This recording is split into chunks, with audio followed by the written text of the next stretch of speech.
Warning: sensitive content. Murder, the unlawful premeditated killing of one human being by another. The abortionist uses this clamp to grasp an arm or a leg. Once he has a firm grip, the abortionist pulls hard in order to tear the limb from the body of the baby. One by one, the rest of the limbs are removed, along with other body organs, the intestines, the spine, the heart and the lungs. One needs to crush the skull. And one will know that one has achieved that by observing a yellowish, creamy fluid moving through the cervix. That will be the brains of the baby. The abortionist then will collect the various parts of the body and reassemble them to check that there are 2 arms, 2 legs, and so on. When you have a day like I had a lot of times, sometimes a little face comes back and stares back at you. You know, after over 1,200 abortions, for the first time in my life, I really looked. I really looked at that pile of body parts on the side of the table. And I didn't see her wonderful right to choose, and I didn't see all the money I just made. All I could see was somebody's son or daughter.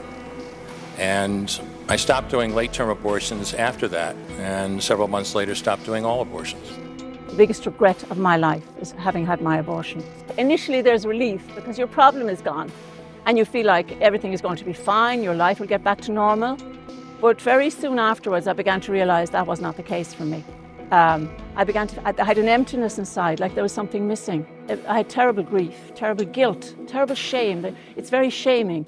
I suppose my right to choose took away the right to live for my child. And I wish that I had realized and known that somebody had sat with me and encouraged me to give life to my child. There are so many families out there who can't have babies of their own, who would just love to adopt a child. The very definition of love is a birth mother's love that she has for her unborn child when she chooses adoption as the option for that child. After a few years of trying to have children on her own, it just wasn't happening. And so the next step naturally for me was to turn to adoption. So Kayla Elizabeth is our eldest daughter. She's 9 years old. She became our forever daughter at 12 weeks of age. And she has brought so much joy into our lives. Birth mothers might feel that they're being judged or that they are viewed as being selfish and irresponsible in choosing adoption, but it's actually the opposite. They are mature and wise beyond their years, and they're able to make a decision that with the child's needs placed first, and it's all driven by the love that they have for their unborn child. There are hundreds of families waiting to adopt, and they're just longing to be called mom, be called dad. I would also like to say to women out there who perhaps carrying a baby that's being diagnosed with Down syndrome or health concerns that there are many families who are waiting to adopt babies with exactly that, Down syndrome and health concerns, and those babies are wanted.